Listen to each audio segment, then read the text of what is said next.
Tantor Audio, a division of Recorded Books, presents The Forgiving Kind by Donna Everhart, narrated by Tiffany Morgan. Forgiveness is the fragrance the violet sheds on the heel that has crushed it. Mark Twain.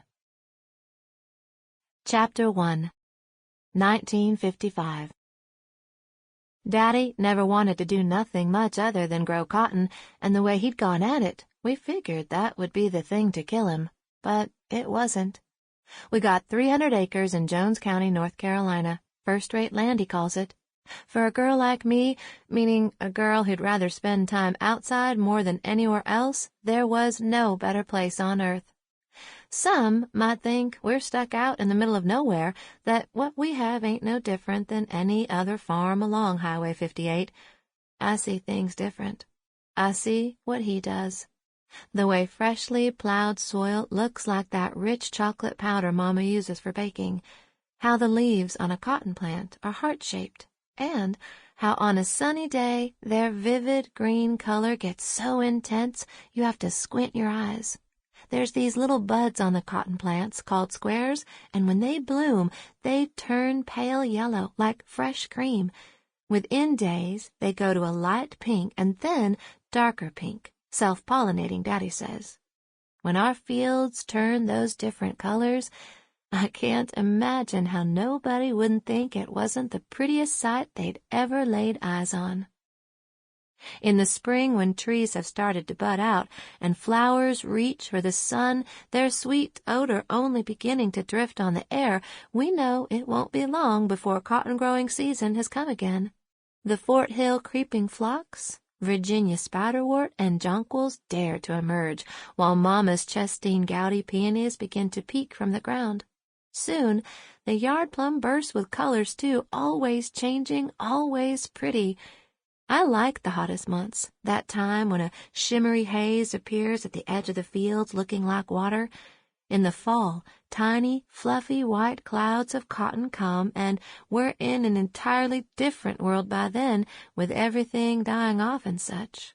Even the coats of deer and squirrels change, turning mostly gray so they blend with the trees and bushes. All of us, Daddy, Mama, Ross, Trent, and me, we're required to work real hard, hitching burlap bags over our shoulders, picking the cotton from dawn to dusk fast as we can. School allows a break so anyone growing, which is most everybody, can get their fields picked. Afterward, the stalks get plowed under, and the land that was already flat looks even flatter. For instance, I can see a crow land in a tree a mile from our front yard. I can see someone driving down Turtle Pond Road toward our house minutes before they get here. That's why our little town's name suits this place. Flatland is where we live. Our farmhouse is painted snowy white, like the cotton we pick, with a dark green tin roof. It's split right down the middle by what's called a dog trot. The kitchen and living room set off to one side, and the bedrooms and a bathroom are on the other. The 2 sugar maples at each corner in the front and a big oak tree in the backyard offer shade from a sweltering summer sun. Our land stops where Turtle Pond Road dead ends in a thick row of long-leaf pines, lined up like a natural fence. Beyond them are woods so dense and thick during the warm months you can't see over to Frank Fowler's place, the only neighbor for miles and miles around. The only other thing visible sets off to the east, the small, silvery shape of the water tower that catches sunlight just so at certain times of the year. Daddy said, I appreciate the land like him, and while Ross is most like Daddy, Trent has got a wild streak long as the entire county. He absolutely hates farming. Daddy said the land's soaked into me the way blood soaks into wood, a permanent, everlasting mark.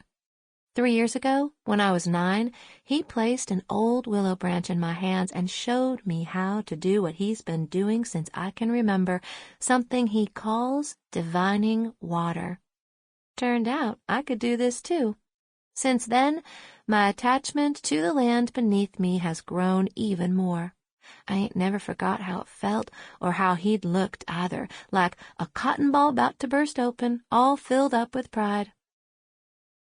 It was an early spring morning, and as we walked toward a field to start work, we took our time, moseying along the path made by the tractor tires, him with one arm slung round my shoulder, the weight of it natural as my own breath. He pointed at all that surrounded us. "That's a mighty fine view, ain't it, Sonny?" "Sure is, Daddy."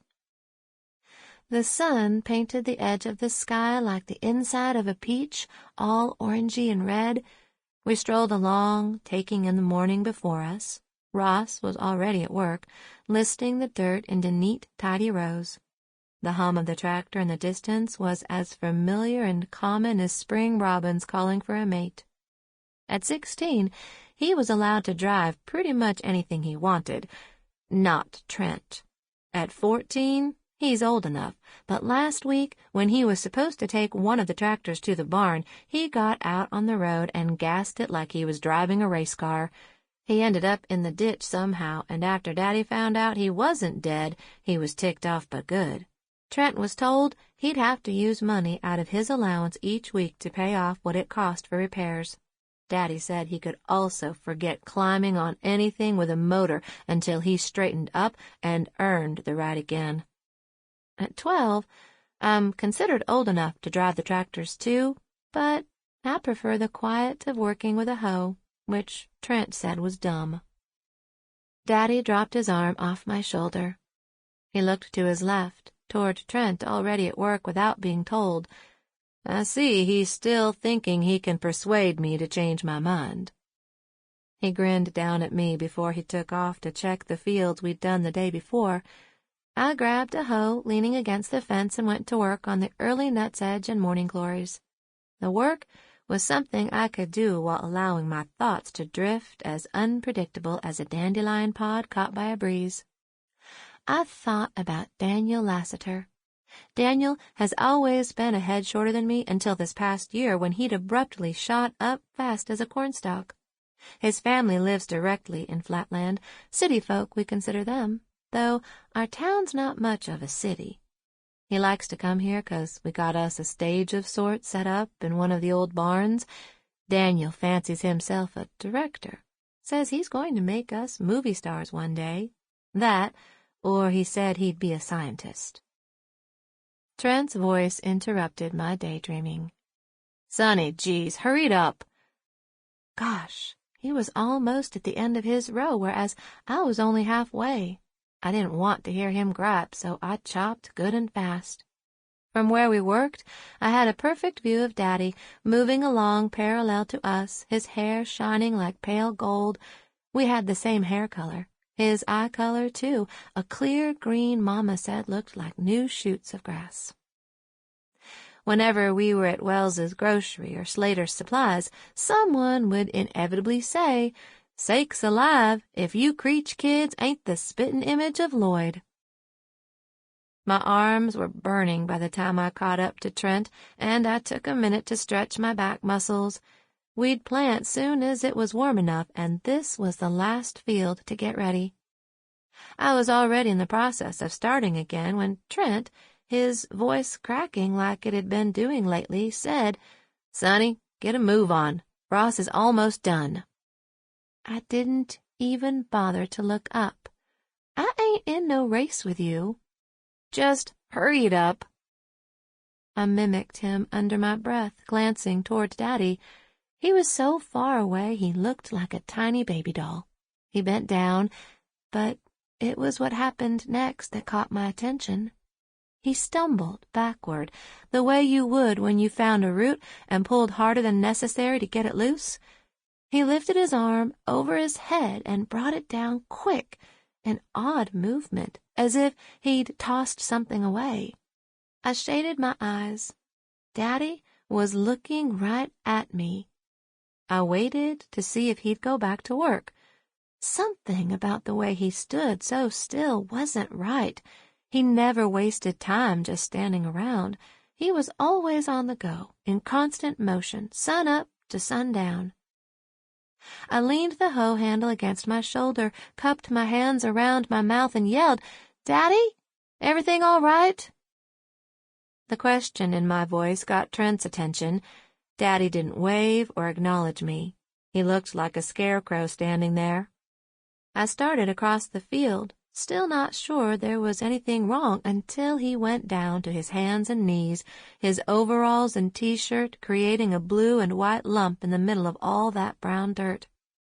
I kept thinking he'd stand up again 'cause he was strong, never sick a day in his life. I was confused, and when he didn't rise, a shivering kind of chill shot down my back and I started running, the soft, freshly turned soil making it hard to gain speed. I tripped, stumbling over the rows in an awkward manner, as if my leg muscles weren't getting the proper signals from my brain. I couldn't breathe, and the air was suddenly thick with heavily scented, overturned soil. I yelled as I ran, "Daddy?" Seconds later, Trent passed me, his overalls stained dark with sweat, face already tanned almost the same color as the straw hat clamped on his head. Behind us, the tractor shut off. Ross's voice was faint as he yelled, "What's wrong?" My hat slid off, fell to the ground, and my braids slapped against my back as I ran. It felt like it took forever to get to him when it only took seconds. Daddy lay balled up on his side, face contorted, his breath whistling in and out like a tire with a hole in it. Trent and I dropped to our knees in the warm, loamy soil. Daddy's hands clenched tight around the handle of his hoe, and he groaned. There was a trace of blood on his lip, like he'd bit it. One of his legs tremored, knocking against the ground, a spastic, foreign movement that was scary to see. Seconds later, Ross dropped down beside me and Trent. I said, "Daddy, what is it?" Ross swiped at Daddy's face with the tail of his t-shirt to wipe the sweat away. Daddy held his arm up. We looked. We saw and understood. I put my hand over my mouth, covering the O shape of shock. Daddy's arm had 2 deep puncture wounds, and his forearm was already puffing up. Trent pointed at a long, brown thing, not hardly 15 feet away. He said, "Rattler." The snake squirmed, its body twisting and coiling, then uncoiling before slithering along a trench made by the tractor.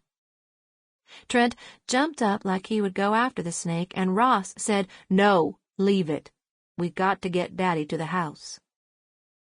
The sun burned too hot right then, as if it would sear our backs as we stared down at the man we'd only ever seen upright, unless he was sleeping in the bed or sitting at the kitchen table eating.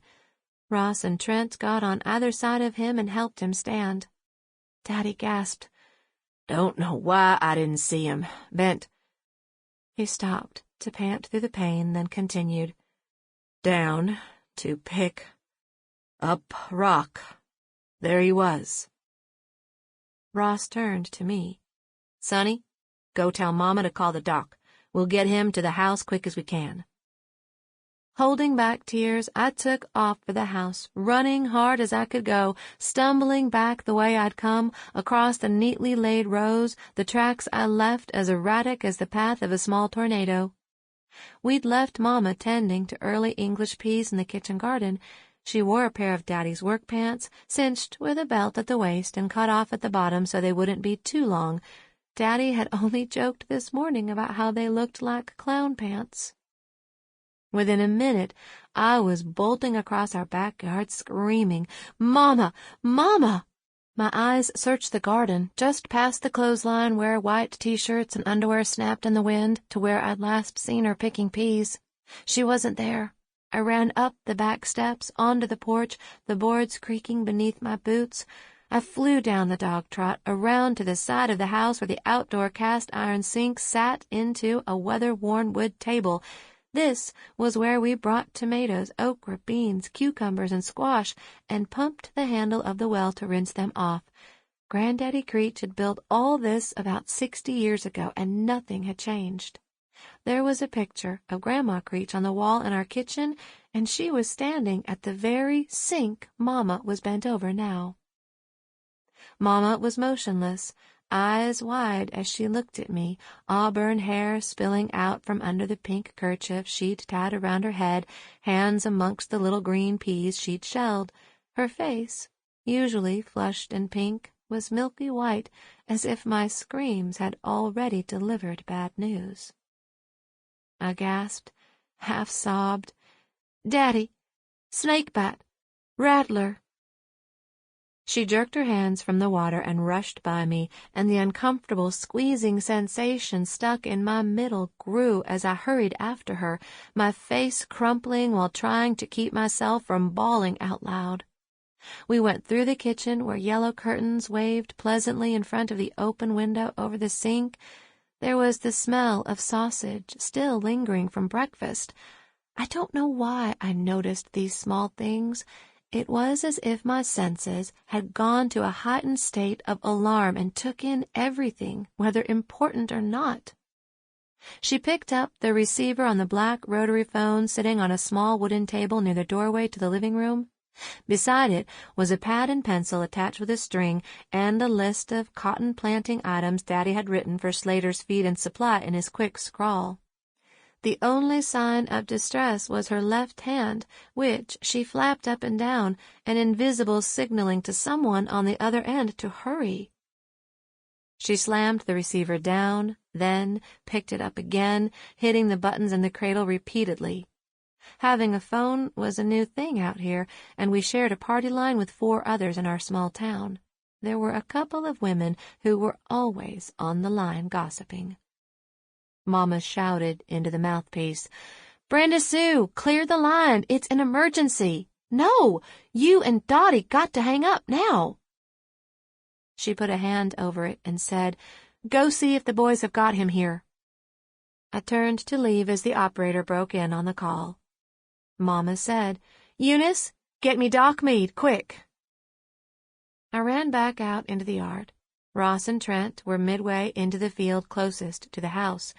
Each had one of Daddy's arms over their shoulders, his feet dragging like his muscles had gone to rubber, although one foot caught the ground every now and then like he was trying to help himself along. His head hung down and I couldn't see his face. I cupped my hands around my mouth and yelled, "Hurry!" Mama had come out and ran toward Ross and Trent as they half-dragged Daddy into the yard. She'd brought a sheet and laid it on the grass, motioning for them to put him there. In the short time since he'd been bit, I was stunned by his appearance. His arm was already twice its size and turning a funny color. His breathing was raspy, like he was fighting even harder now to suck in air. Mama dropped by Daddy's side and yanked the kerchief off her head, and her hair fell forward as she leaned over him, hiding her face from us. He gasped loudly, and his eyes remained closed tight in a hard squint, his body twisted in pain. I wanted to do something for him and didn't know what, so I simply knelt by him too, my eyes going from him to Mama. She said, "Doc Mead's in the middle of delivering a baby over to Chinkapin. The nurse said he's got some anti-venin with him. We got to get him there quick as we can." Daddy panted, struggling to speak. Mama lay her hand alongside his face. "Lloyd? Oh, dear God, Lloyd, what is it? What are you saying?" Daddy gasped. "Water." Her voice shaky, fearful, she said, "Get him water, Sonny, and get some aspirin, too." I jumped up, glad to do something, and ran back down the dog trot and into the tiny bathroom, where the scent of the gardenia bush right below the window drifted in. The medicine cabinet door creaked from rusted hinges caused by high humidity. I opened the bottle of aspirin, dropping the white tablets into my hand, but they were shaking so hard a bunch of them fell out of the bottle. They hit the floor and the side of the sink, sounding like sleet on the windows in winter. I hurried back to the kitchen, yanking the freezer door open, and grabbed a metal ice tray. I yanked on the handle to loosen the cubes, accidentally dumping half on the floor while managing to get the other half into a mason jar. I threw the tray in the sink, where it clattered like I'd dropped an entire drawer of utensils. The water from the tap was like the slowest of trickles, and I mumbled, "Come on, come on." Finally, I ran back outside, and Mama took the jar and held it to his mouth so he could drink. He sputtered and gagged, then gulped half of it down. She was trying not to cry, but the whites of her eyes were bloodshot, making the blue of her irises stand out even more. I wished I didn't have to see how he heaved and wrenched his body as he lay on the ground. Daniel had shown me journals he kept, ones where he'd drawn plants in and had written descriptions. One page said white snake root was good for rattlesnake bites, only we'd rid our land of it long ago when we'd had cows who might eat it and get milk sickness. What I wouldn't have given to know if we still had any. Even one tiny plant might be somewhere on all this land, but there was no time for that. Daddy's feet thumped against the ground, jerking without control. Mama let him sip more ice water and said, "Here, Lloyd, take these." Like a baby bird, he opened his mouth, and she dropped 2 aspirin in. She helped him drink, only he was having trouble swallowing, water spurting from his mouth as he gagged and choked the pills down. Mama was on the verge of panicking, and so was I. It was too scary to watch, and I turned my head away, my eyes hurting as I held back tears.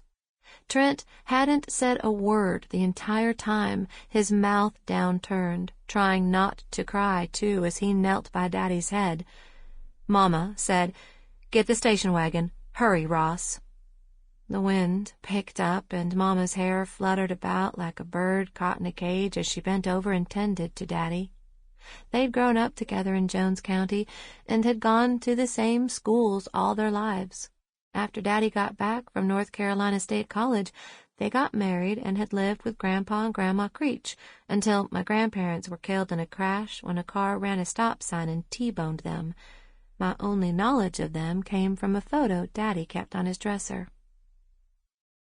Ross pulled the Chevy around, left the back door open, and hurried over to help. He and Trent got the top corners of the sheet, while Mama and I got the corners down by Daddy's ankles. Though the spastic movement of his legs had slowed a bit, what was worse was he was no longer responding to us. We'd only known one other person who died from being snake-bit. Mrs. Graham, who went to our church, had been down to her pond catching bream for her supper like she did a couple times a week. A cottonmouth was in the weeds, and when it struck, its fangs sank deep in her calf. Everyone knew if the bite wasn't deep, you stood a better chance. I didn't want to think about how quick Daddy's arm swelled, already looking like it might pop. I had the notion the bite was deep, so I prayed hard Doc Mead's anti-venom would work and tried not to think too far ahead. I centered my thoughts on the fact nothing bad would happen. Nothing ever had. The worst thing to ever come visit us directly had been that wreck with my grandparents, but that was so long ago I had no memory of it. I guess you could say I considered myself pretty lucky, and this helped ease my mind as we rode to meet Doc Mead. I felt like that 'cause I have parents who loved one another and hardly ever fought. They've always made even the simplest of things special, even grocery shopping together, 'cause Daddy would always buy us all ice cream sundaes when we were done. I loved how on Saturday nights we sat together in the living room to watch a movie on TV, our hands dipping into big bowls of popcorn while slurping on Pepsis or hot chocolate, depending on the weather. Shoot, I even got along with my brothers better than most siblings. At least, I thought so. We'd always done lots of things together, aside from work, and not 'cause we lived under one roof and had to, but more to do with the fact we wanted to. In the humid summer months, Mama and Daddy didn't mind if we went swimming in the pond, sometimes staying out there until midnight, floating on our backs, staring up at the stars and talking about how big the world was and how tiny we were in it. And Ross would always offer to help if I got stuck on something with my homework when Mama or Daddy were too busy. Sure, Trent was impatient with me sometimes, but mostly we got along, particularly if I did something with him he liked to do. We'd spent lots of afternoons shooting cans off the fence, and once he brought me a small turtle as a pet because he knew how much I liked animals. Daddy groaned, then breathed in a way that sounded like he was being squeezed tight. I swallowed hard and thought again, can't nothing bad happen? How could it when everything had always been perfect? Chapter 2, 1952. The willow branch was shaped like a Y. I held the two ends the way Daddy showed me, each between my thumb and forefinger, my elbows against my ribs, the straight end pointing in front of me. I started walking, my eyes staring ahead. I wasn't looking at anything in particular, yet I was keenly aware of everything. The way the sun's rays came through the trees, streaks of light spearing the ground. The rough ends of the branch resting in my palms, still warm from his hands. The heavy, sweet scent of honeysuckle. It was late summer, our cotton well established and needing only a little tending now and then. For long as I can recall, Daddy would go to other farms in the area, usually when someone wanted a new well dug or to set up a way to irrigate their crops, and he'd take this same stick, walk the land, and find water. I went slow, placing one foot ahead of the other. My bare feet created no sound except a soft whispering noise through the grass. I had an expectation of what should happen, only I didn't know if it would. I was afraid and excited. I didn't know how I was supposed to feel or how it would feel. My mouth went dry as my anticipation grew. Daddy said, "Don't think about anything. Just keep going along toward the well. Relax." Okay. I wanted for it to work real bad, but I wasn't sure why, except that Ross tried, Trent too, and nothing happened for neither of them. Daddy had been real disappointed. Even Mama tried one day, half fooling around, and when the stick didn't cooperate, Daddy had chased her around the yard. He'd caught her, shrieking and laughing, and turned her over his knee, acting like he was going to spank her with it, only it turned into a kiss. I liked it when they got caught up with one another and forgot we were there. Even though Mama's attempt ended on a high note, I think Daddy was worried he'd be the only one left who had the ability until he decided to let me try. If it worked for me, Daddy said I'd be the same age he'd been when he'd started, 9 years old. I kept going, taking measured steps, the sun hot on my head, the honeysuckle smell stronger as I passed by the old fence post covered in it. I could see him keeping pace with me out of the corner of my eye. I wanted to look at him to see if I was still doing it right, but as I turned my head, a weird sensation started in my feet, crept up my legs, a sensation like something pulled at my skin. I sucked in my breath and stopped. Daddy said, "Sonny?" I couldn't speak as it traveled to my middle and then down my arms. For some reason, I wanted to cry. My lower lip trembled, and I couldn't look at him again. It was as if I had to move forward, like I was walking down a steep hill. Daddy said, "You're okay. Keep going. Slow now." He hadn't told me what to expect, but I knew this was it, the same thing he must have felt. I was covered in an all-over shiver, and then it changed, what I could only describe as a there-ness, like my body had somehow attached itself to the ground through my feet, like I'd grown roots as I got closer to the well, and then, without warning, the stick moved. I hadn't done nothing, but down went the long end of it, slapping against my pants leg. It startled me, scared me. I let out a little scream and dropped it. I stared at it like it was something I'd never seen. Wonder stretched my face muscles so my mouth was wide open, and so were my eyes. My breathing grew fast, and a warm feeling swirled in my middle. I smiled and looked back at Daddy. He stood with... Sample complete. Ready to continue?